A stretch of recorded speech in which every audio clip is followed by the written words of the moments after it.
കേരളത്തിന് വേണ്ടി Mullaperiyar case supreme കോടതിയിൽ വാദിച്ച 10 അഭിഭാഷകർക്ക് 4 വർഷം കൊണ്ട് നൽകിയത് 5.42 കോടി രൂപയെന്ന് വിവരാവകാശ രേഖ. 2020 ജനുവരി 1 മുതൽ 2024 മാർച്ച് 31 വരെയാണ് ഈ തുക നൽകിയത്.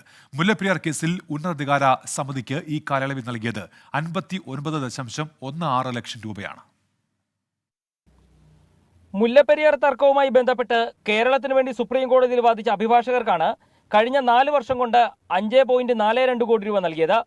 10 വക്കീലന്മാർക്കാണ് ഈ തുക കൈമാറിയിരിക്കുന്നത്. ഇതിൽ 4 അഭിഭാഷകർ 1 കോടി രൂപയിലധികമാണ് കൈപ്പറ്റിയിരിക്കുന്നത്. ഇതിനു പുറമെ ഉന്നതാധികാര സമിതിയിലുള്ള അംഗങ്ങൾക്കായി 59.16 ലക്ഷം രൂപയാണ് ചെലവഴിച്ചിരിക്കുന്നത്. ഇവർക്ക് ഓണറേറിയം നൽകാനായി 16.65 ലക്ഷം രൂപയും ചെലവഴിച്ചിട്ടുണ്ട്. അതുമായി ബന്ധപ്പെട്ട് കേരളത്തിൻ്റെ സുരക്ഷയെ ബാധിക്കാത്ത രീതിയിലുള്ള ഒരു നിയമനിർമ്മാണം നടത്താനുള്ള ഒരു സാഹചര്യം സുപ്രീം കോടതിയിൽ നമുക്ക് ഇതുവരെ നേടിയെടുക്കാൻ കഴിഞ്ഞിട്ടില്ല. അപ്പോൾ അതുകൊണ്ട് തന്നെ ഇനിയെങ്കിലും നമുക്ക് സുപ്രീം കോടതിയിൽ ഹാജരായിട്ടുള്ള വക്കീലന്മാർ കേരളത്തിന് അനുകൂലമായിട്ടുള്ള ഒരു വിധി സമ്പാദിച്ചെടുക്കാനുള്ള ഒരു നിയമ പോരാട്ടത്തിന് ശക്തി വർദ്ധിപ്പിക്കണമെന്ന് തന്നെയാണ് നമുക്കിപ്പോൾ ഈ ചെലവുകളൊക്കെ കൂടി കൂട്ടി വായിക്കുമ്പോൾ നമുക്ക് മനസ്സിലാവുന്നത്.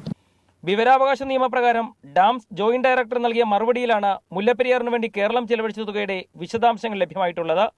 സിറ്റിംഗിന് ലക്ഷങ്ങളും കോടികളും വാങ്ങുന്ന വക്കീലന്മാരെ കൊണ്ടുവന്നിട്ടും മുല്ലപ്പെരിയാർ കേസിൽ കേരളത്തിന് അനുകൂലമായ സുപ്രധാന വിധികളൊന്നും സമ്പാദിക്കാൻ കഴിഞ്ഞിട്ടില്ല എന്ന ആക്ഷേപവും നിലനിൽക്കുന്നുണ്ട്. എസ് ശ്യാംകുമാർ, 24, കൊച്ചി.